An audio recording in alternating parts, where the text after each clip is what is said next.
tanto a CBF como a FIFA lançam novos regulamentos, né? E quase todo ano tem algumas mudanças, tá? Esse ano, por conta da pandemia, em vez de ser em janeiro, o regulamento acabou sendo agora em março.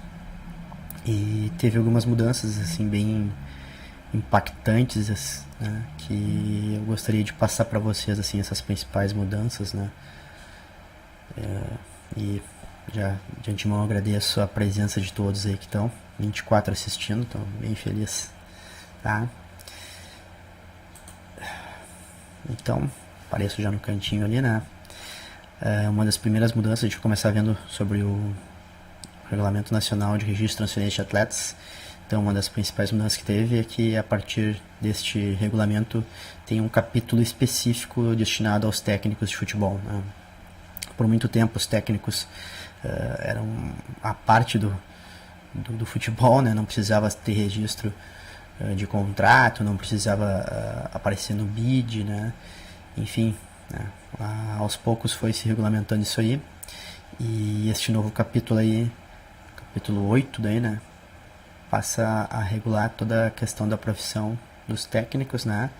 Então, algumas regras para registro de contrato, se houver participação de intermediário na negociação deste treinador, o clube deve mencionar no contrato, assim como é dos atletas. Então, tem como um campo para selecionar lá e colocar o intermediário. Claro que se o intermediário está devidamente credenciado, registrado, né? E para participar das competições coordenadas pela CBF, o técnico tem que estar devidamente registrado no sistema da CBF.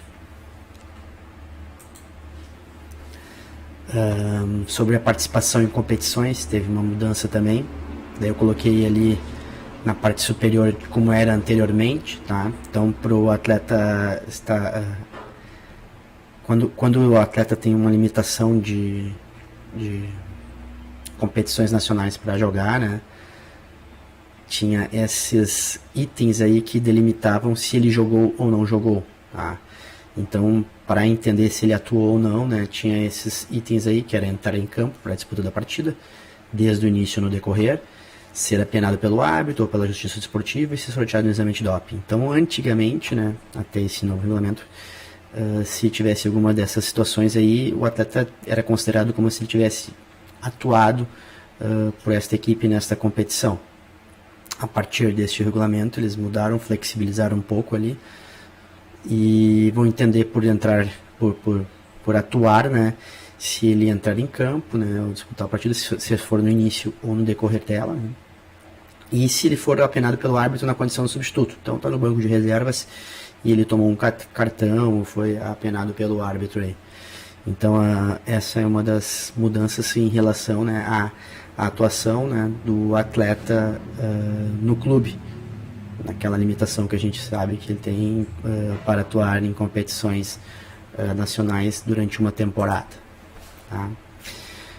Outra mudança se refere à transferência à ponte, né? O regulamento da CBF é um dos mais completos pelo que se entende a transferência à ponte, tá? Então, até inicialmente eu coloquei até o conceito que está no nosso regulamento de transferência, né? Então, o que vem a ser uma transferência à ponte, né? Então, se tiver um registro sem finalidade esportiva, visando a obtenção de vantagem, direta ou indireta, por quaisquer dos clubes envolvidos, né? Cedente, intermediário ou adquirente, né? Eles vão considerar. Então, a gente tem lá de vários critérios também que eles enquadram para ser a transferência ponte, né? Que não é o caso dessa mudança. Esse item já constava no regulamento anterior, né? Como eu falei para vocês, o próprio regulamento da FIFA não tem tão detalhado como a gente tem aqui a questão da transferência ponte.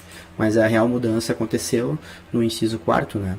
Então a CNRD vai analisar cada caso e poderá desconsiderar, né, para esses efeitos alguma transferência ponte. Então, mesmo que venham a burlar de alguma forma, com algumas questões, até com flexibilizações da FIFA hoje por transferências por conta da Covid, a CNRD vai analisar caso a caso e ver se algum clube teve prejuízo, e sim, se ela comprovar que teve prejuízo, sim, ela vai agir em prol desse clube, né, que tem essa necessidade aí.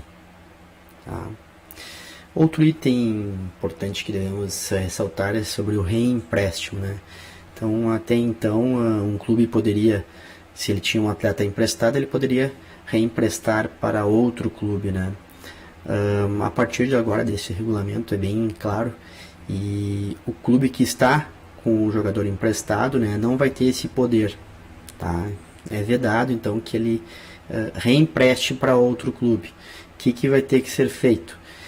Vai ter que ser rescindido e ele voltar para o clube na qual ele detém o vínculo, né, para depois ser emprestado para esse novo clube, tá?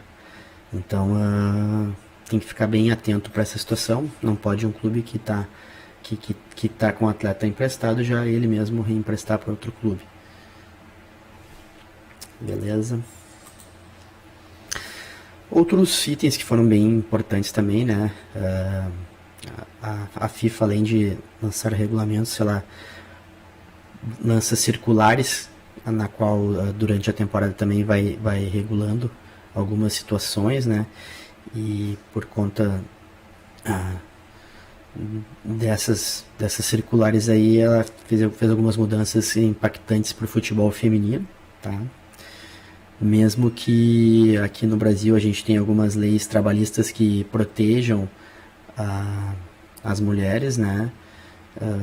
Se consta também em alguns artigos ali que podem beneficiar, na verdade não seriam não beneficiar, sim proteger assim, a mulher, né? Então vamos ver o que são isso aí, né? Então no artigo 11 que trata das questões relacionadas aos contratos, né?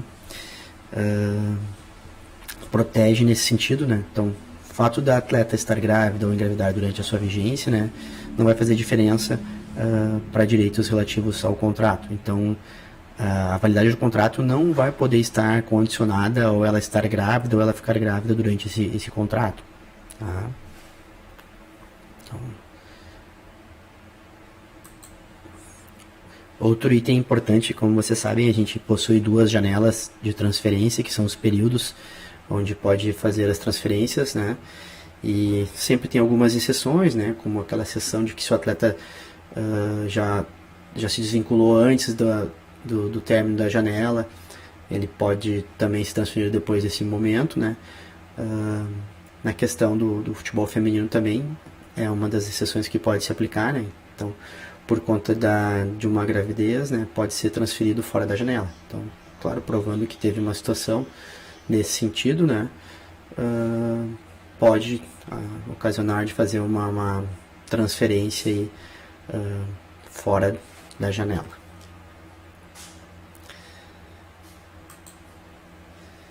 Então, essas foram algumas das principais, né, mudanças do regulamento de registro e transferência de atletas, tá?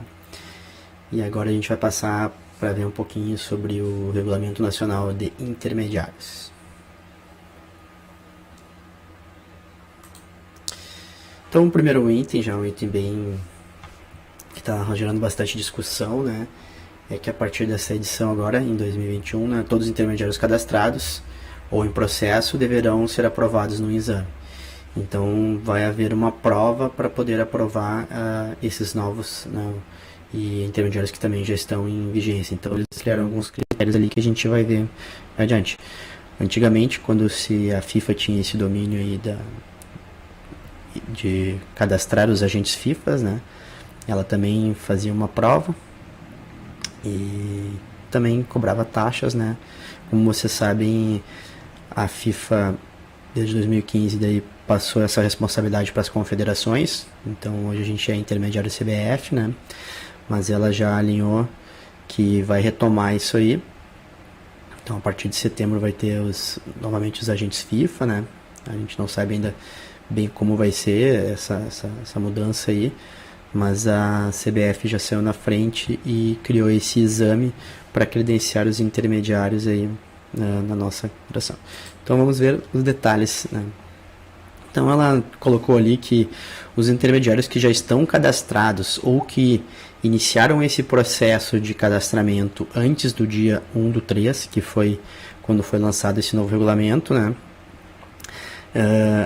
os intermediários vão ter a possibilidade de ser aprovados até o final do ano. Então eles têm, as provas vão ocorrer em alguns períodos, né? A gente não sabe exatamente de quanto em quanto tempo, mas vão ocorrer várias provas, vários exames aí durante esse ano. E a partir disso aí o intermediário vai ter esse prazo aí para estar fazendo a prova e estar sendo aprovado nesse período aí.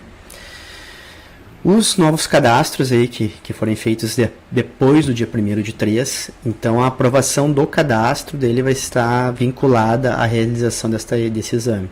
Então quem for se cadastrar, né, agora, ou quem já iniciou agora depois do dia 1º, além de enviar toda aquela documentação, e vai ter também já que ser aprovado no exame, né, e a partir disso, daí sim, conseguir a credencial de intermediário, tá?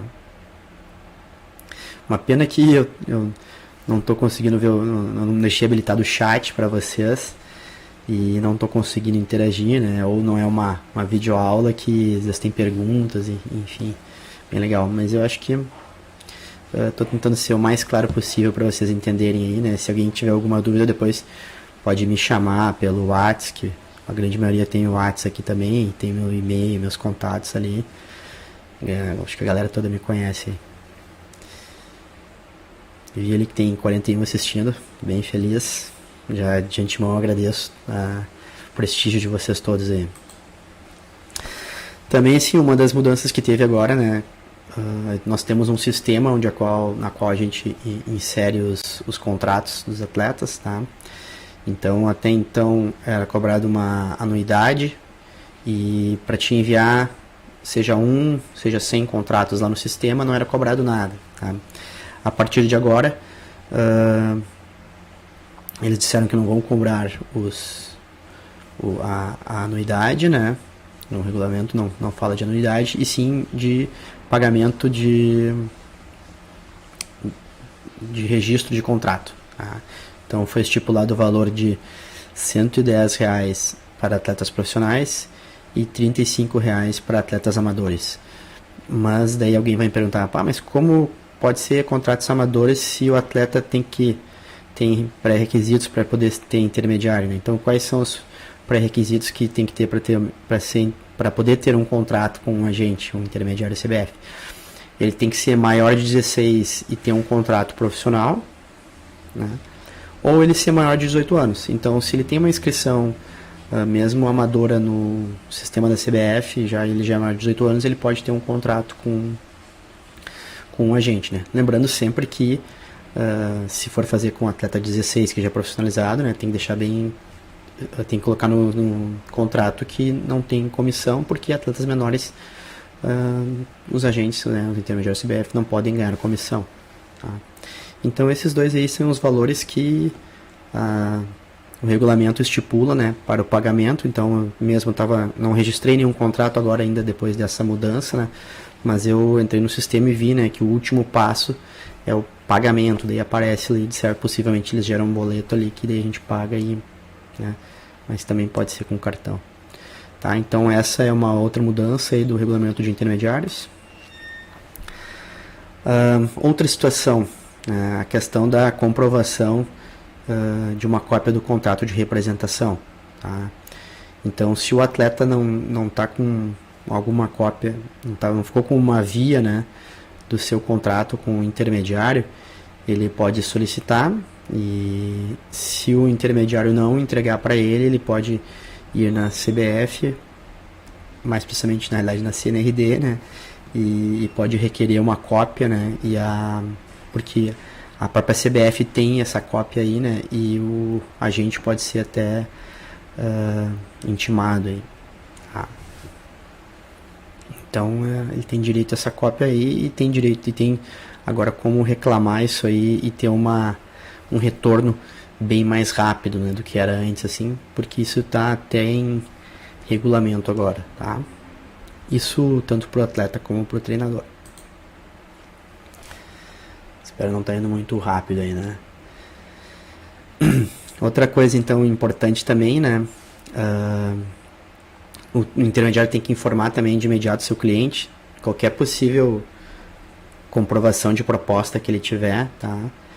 Então, na realidade, o contrato que a gente faz com o atleta, né, estipula que nós devemos informar toda e qualquer proposta que ele tenha, né? Assim como o atleta também tem que, qualquer situação que acontecer, né, ele tem que informar também o seu intermediário, tá? Mas agora no novo regulamento, né, tem esse item aí que exige, né, que seja informado de imediato, né, o seu cliente, tá?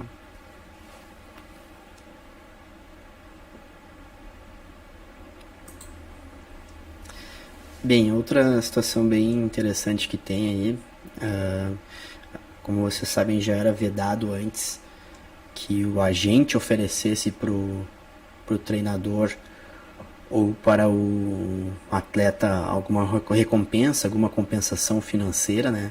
Então isso já era vedado antes, tá? Agora, o que acontece? O atleta e o treinador também tem essa vedação, né? E consta agora no regulamento esse tipo de ação, tá?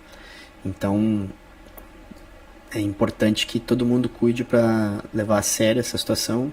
A gente sabe que acaba acontecendo coisas nesse sentido, né? Mas o regulamento está aí e muitas vezes as coisas não acontecem da noite para o dia, né? Eu me lembro quando proibiram usar, não usar cinto no carro, né? Quando, primeira vez que tive que usar cinto no carro, uma galera revoltada, não queria usar cinto, me sinto preso, né? E foi uma questão de educação, aos poucos a gente foi se acostumando, né? E hoje, se a gente senta no carro e não coloca o cinto, parece que a gente está solto, a gente não está bem preparado para sair. Então, acho que as coisas com o tempo vão se acostumando, né? Então, é claro que não vai acabar com esse tipo de prática, eu acho, mas aos poucos a ideia é limitar isso aí, né? E porque não é uma atitude correta, tá? Então, a partir de agora, então, tem toda essa situação de que também o atleta, né, e os treinadores, clubes também, né, não vão poder estar solicitando aí uma recompensa. 44 assistindo, legal. Uma outra situação bem importante também, né, acontece muitas vezes de ter parceiros, né, então a gente pode ter um parceiro na Europa, um parceiro em outro estado, né, e a gente pode dar algum documento para que ele, uma procuração, né, para que ele atue em determinada situação, né. Então a gente chama isso de mandato, né, e com a anuência do próprio atleta, ele deve estar sabendo, por isso que é importante algumas dos itens que estão relacionados nessas mudanças, né, de o atleta estar bem por dentro de tudo, né, e nenhum atleta está podendo dar algum mandato sem que o seu intermediário esteja sabendo e atuando. Então todos têm que estar, né, na mesma linha, né. Então pode se passar para outra pessoa por um período, às vezes, né, um mês, para atuar naquela negociação específica com algum treinador, tá? Mas a gente pode registrar, né, e agora antes não tinha essa exigência, né, mas agora a gente vai poder e vai dever, né, registrar esse contrato também no sistema de intermediários. Então vai ficar tudo bem claro, tanto para o intermediário como para a pessoa que vai fazer essa parceria, né, como para o atleta. Tudo bem transparente, né? E na realidade foi isso aí. Deixa eu voltar ali então. Foi bem rápido aí, deu na realidade 20 minutos aí, né? Mas